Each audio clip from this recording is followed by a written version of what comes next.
نحمده ونصلي على رسوله الكريم اما بعد فاعوذ بالله من الشيطان الرجيم بسم الله الرحمن الرحيم رب اشرح لي صدري ويسر لي امري واحلل عقدة من لساني يفقهوا قولي۔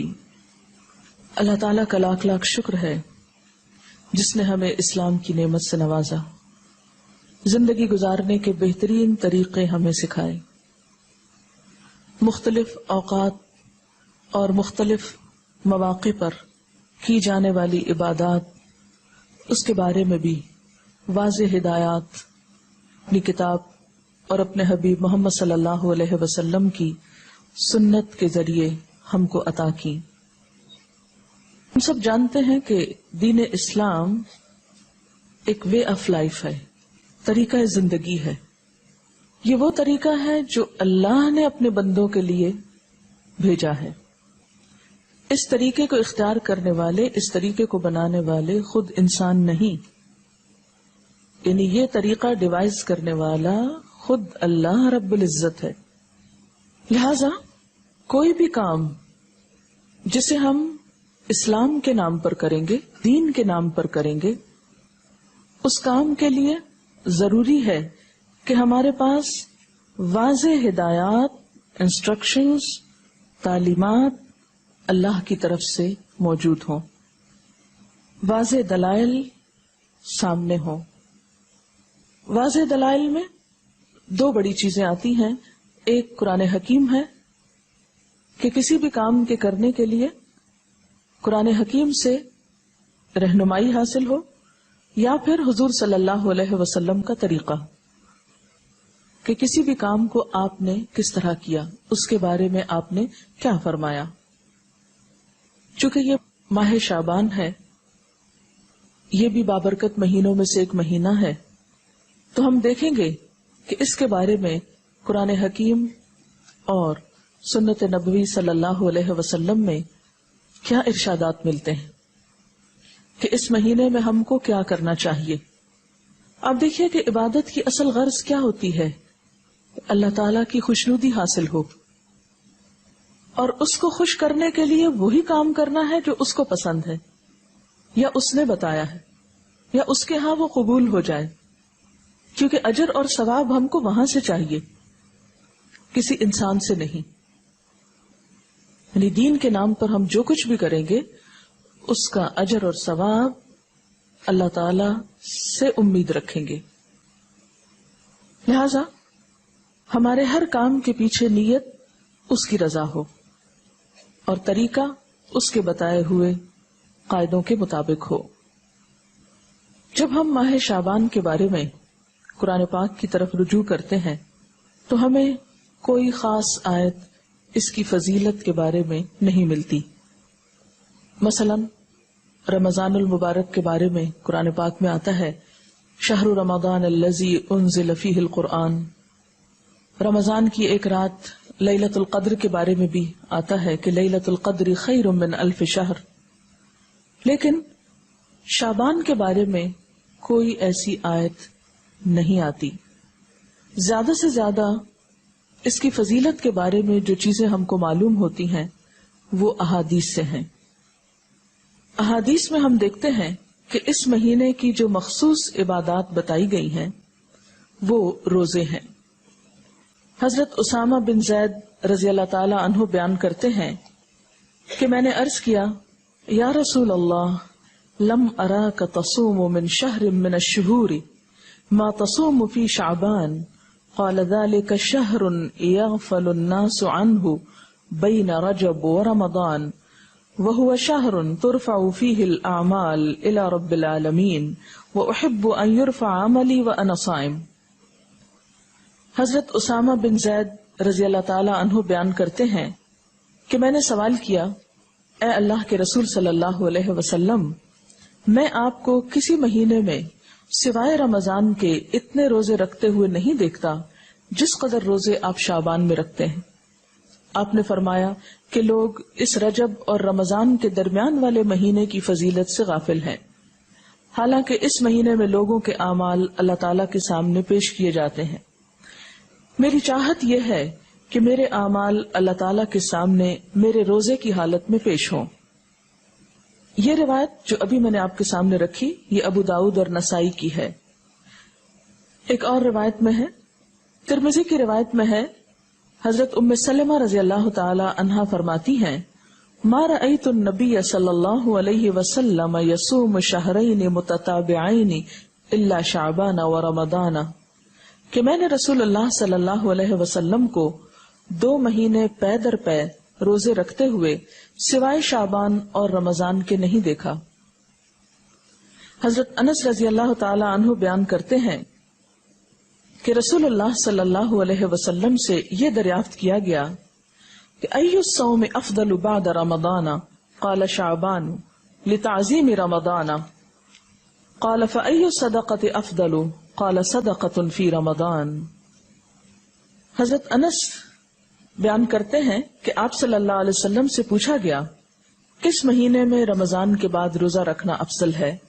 آپ نے فرمایا شعبان میں، رمضان کی عظمت کے لحاظ سے، یعنی رمضان کی ایک طرح سے تیاری کے طور پر. پھر آپ سے دریافت کیا گیا کس مہینے میں صدقہ کرنا افضل ہے؟ آپ نے فرمایا رمضان میں. اس کے علاوہ اور احادیث بھی شعبان کی فضیلت کے بارے میں ملتی ہیں، لیکن وہ احادیث ضعیف ہیں اور بعض تو ان میں سے بالکل موضوع ہیں، من گھڑت ہیں، ان کی کوئی بھی حقیقت نہیں. مثال کے طور پر ان میں سے ایک حدیث کچھ یوں ہے کہ آپ صلی اللہ علیہ وسلم نے رات کو کھڑے ہو کر نماز پڑھنا شروع کی، جس میں اتنا لمبا سجدہ کیا کہ میں نے یہ خیال کیا کہ آپ کا انتقال ہو گیا. جب میں نے یہ دیکھا تو کھڑی ہو کر حاضر خدمت ہوئی اور آپ کے پیر کے انگوٹھے کو ہلایا تو وہ ہل گیا، تو میں سمجھ گئی کہ آپ زندہ ہیں. پھر کان لگا کر جب میں نے سنا تو سجدے میں آپ یہ دعا پڑھ رہے تھے، اے اللہ میں پناہ مانگتا ہوں تیری معافی کے ساتھ تیرے عذاب سے، پناہ چاہتا ہوں تیری خوشنودی کے ذریعے سے تیرے غصے سے، اور میں پناہ چاہتا ہوں تیرے عذاب اور قہر سے، اور تیری معافی کے ذریعے سے تیرے عذاب سے پناہ چاہتا ہوں، اور تو اتنی خوبیوں والا ہے کہ میں ان کو گن نہیں سکتا اور نہ تعریف کر سکتا ہوں. تو ایسا ہی ہے جیسا کہ تو نے اپنی تعریف کی. جب آپ نے سجدے سے سر اٹھایا اور نماز سے فارغ ہوئے تو مجھ سے فرمایا، اے عائشہ کیا تم نے یہ خیال کیا ہے کہ اللہ کے رسول صلی اللہ علیہ وسلم تیری خیانت کریں گے اور تیری حق تلفی کر کے غیر کے پاس جائیں گے؟ میں نے عرض کیا، یا رسول اللہ خدا کی قسم نہیں، لیکن آپ کے لمبا سجدہ کرنے کی وجہ سے میں نے خیال کیا شاید آپ کا انتقال ہو گیا ہے. پھر آپ نے فرمایا کہ اے عائشہ کیا تم جانتی ہو یہ کون سی رات ہے؟ میں نے عرض کیا، اللہ اور اس کے رسول زیادہ جانتے ہیں. آپ نے فرمایا آج شعبان کی 15ویں رات ہے. اس شب میں اللہ تعالیٰ اپنے بندوں کی طرف نظر رحمت سے دیکھتا ہے، معافی چاہنے والوں کو معاف کرتا ہے، رحم چاہنے والوں کو رحم فرماتا ہے، اور بغض رکھنے والوں کو ان کے حال پہ چھوڑ دیتا ہے. لیکن اس حدیث کی کوئی بھی اصل نہیں، یہ حدیث جو ہے درست نہیں اور اس پر اعتبار نہیں کیا جا سکتا. اسی طرح ایک اور اسی قسم کی حدیث جو عام طور پر آپ اخباروں میں پڑھیں گے اور بہت تحریروں میں ہائی لائٹ کر کے یہ باتیں لکھی ہوئی آپ کو ملیں گی، لیکن اس حدیث کی بھی کوئی حقیقت نہیں ہے. اور وہ کیا ہے کہ حضرت عائشہ نے بیان کیا کہ رسول اللہ صلی اللہ علیہ وسلم نے فرمایا کہ میرے پاس جبریل تشریف لائے تھے اور فرمایا آج کی رات شعبان کی 15ویں رات ہے. اس رات میں اللہ تعالیٰ قبیلہ کلب کی بکریوں کے بالوں کے شمار کے برابر دوزخ سے لوگوں کو آزاد کرتا ہے. اس رات میں مشرک کی طرف نظر رحمت سے نہیں دیکھتا، نہ کینہ پرور کی طرف دیکھتا ہے، نہ رشتہ کاٹنے والوں کی طرف، اور نہ ٹخنے سے نیچے پائجامہ لٹکانے والوں کی طرف، نہ ماں باپ کے نافرمان کی طرف، نہ شراب پینے والے کی طرف. تو اس کی بھی کوئی حقیقت نہیں ہے، یہ بھی بالکل ایک من گھڑت سی حدیث ہے. لیکن چونکہ یہ فضیلت کے باب میں ہے اس لیے عام طور پر لوگ ان کو بے دریغ روایت کرتے رہتے ہیں. اسی طرح ایک اور موضوع حدیث انشاءاللہ علوم الحدیث آپ پڑھیں گے تو آپ کو اس کی پوری ہسٹری بتائی جائے گی. موضوع حدیث ایک اور بھی ہے کہ آپ صلی اللہ علیہ وسلم نے فرمایا جو شخص 15ویں شعبان کی رات میں 100 رکعتیں پڑھتا ہے تو اللہ تعالیٰ اس کی طرف 100 فرشتے بھیجتا ہے، 30 اسے جنت کی خوشخبری دیتے ہیں، 30 اسے آگ کے عذاب سے امن دیتے ہیں اور اسے دنیا کی بلاؤں سے دور رکھتے ہیں، اور 10 اسے شیطان کے دھوکے سے دور رکھتے ہیں. یہ بھی بالکل من گھڑت حدیث ہے اور ناقابل اعتبار. اسی طرح ایک اور روایت بیان کی جاتی ہے کہ شعبان کی 15ویں رات میں جو شخص 12 رکعت نماز پڑھے گا، ہر رکعت میں قل هو اللہ 30 مرتبہ، وہ نہیں مرے گا تا وقت اپنا ٹھکانہ جنت میں نہ دیکھ لے. از اٹ پاسبل کہ کوئی شخص یعنی جنت دنیا میں دیکھ لے؟ کیونکہ حدیث میں آتا ہے کہ وہ ایسی جگہ ہے کہ کسی آنکھ نے اس کو دیکھا ہی نہیں، کوئی دماغ اس کا تصور نہیں کر سکتا، خواب میں بھی کوئی نہیں دیکھ سکتا، تو کہاں یہ کہ وہ دیکھ لے. یہ بالکل من گھڑت سٹوری ہے اور ناقابل اعتبار. اور اس کی سفارش اس کے گھر کے 10 جہنمیوں کے بارے میں قبول کی جائے گی. آپ خود سوچیں ذرا اس کی حقیقت پر کہ ایک شخص ساری زندگی 5 وقت نماز پڑھتا ہے، صدقہ خیرات کرتا ہے، جھوٹ سے بچتا ہے، حرام سے بچتا ہے، اس کے بارے میں تو کوئی ایسی خوشخبری نہیں سنائی گئی. اور کہاں یہ کہ ایک شخص ایک رات میں کھڑے ہو کر ایک رکعت میں 30 دفعہ قل هو اللہ پڑھ لے اور اس کے لیے اتنی بڑی بشارتیں کہ وہ دنیا میں ہی جنت دیکھ لے اور 10 گھر والوں کو بچا لے کہ جن کے بارے میں جہنم کا فیصلہ ہو چکا. یہ بات تو عقل بھی نہیں مانتی، کہاں یہ کہ اس کے اوپر دین کے اعتبار سے کوئی اعتماد کیا جا سکے. پھر اسی طرح ایک اور موضوع حدیث ہے، شعبان کی 15ویں تاریخ کا روزہ 120 سال کے روزے کے برابر ہے. یہ بھی مشہور ہے بات اور یہ بالکل جھوٹ بات ہے. یعنی 60 سال گزشتہ زمانے کے اور 60 سال آئندہ کے، اور یہ چیز بھی قابل اعتبار نہیں. تو جو صحیح روایات سے ہم کو پتہ چلتا ہے شعبان کے بارے میں وہ کیا ہے کہ اس مہینے میں روزوں کی فضیلت ہے. یعنی ایک برکت والا مہینہ ہے، رمضان کی ابتدا ہے، رمضان کی تیاری ہے اور کثرت سے نفلی روزے رکھنے چاہیے. ہاں 15 شعبان کے بعد نفلی روزوں سے بھی روکا گیا ہے تاکہ رمضان کے لیے کمزوری نہ ہو اور رمضان کے روزے چھوٹنے کا اندیشہ نہ ہو.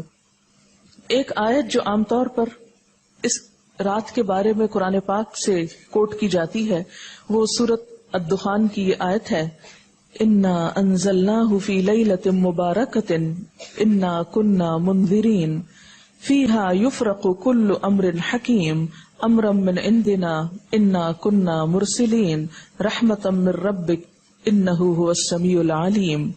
ترجمہ ہے اس کا، بے شک ہم نے اسے برکت والی رات میں اتارا ہے، بے شک ہم خبردار کرنے والے ہیں، اس میں بانٹا جاتا ہے ہر حکمت والا کام ہمارے پاس کے حکم سے، بے شک ہم بھیجنے والے ہیں تمہارے رب کی طرف سے رحمت، بے شک وہی سنتا جانتا ہے. یہ آیات مکہ معظمہ میں نازل ہوئی، واقع معراج سے قبل نازل ہوئی. اس وقت 5 وقت نماز بھی فرض نہیں ہوئی تھی، روزے ویسے ہی 2 ہجری میں فرض ہوئے، اور مکہ میں بقی نام کا کوئی قبرستان تک نہ تھا. لہذا جو یہ بات مشہور کی گئی کہ اس رات میں فیصلے ہوتے ہیں، اور حضور صلی اللہ علیہ وسلم سے وہ ایک بہت بڑی روایت منسوب ہے کہ آپ صلی اللہ علیہ وسلم بقی والوں کے پاس رات کے وقت گئے اور وہاں پر آپ نے ان کے لیے دعائے مغفرت کی. تو اس کی کوئی بھی حقیقت نہیں ہے. بات یہ ہے کہ یہ آیت کیا بتاتی ہے، اس کی وضاحت دیکھیے. اس میں کیا لکھا ہے؟ پہلے یہ بتا دوں کہ اس آیت کے بارے میں لوگوں نے یہ مشہور کر رکھا ہے کہ یہ 15 شعبان کے بارے میں ہے. یعنی سورۃ دخان کی یہ آیتیں عام طور پر آپ دیکھیں کہ ٹیلی ویژن میں 15ویں شب کو مختلف پروگرامز کے شروع میں کوٹ کی جاتی ہیں، پڑھی جاتی ہیں، اور لوگوں کو اس آیت کے ریفرنس سے یہ بتایا جاتا ہے کہ یہ 15 شعبان ہے. حالانکہ اس آیت کا نزول کب ہوا؟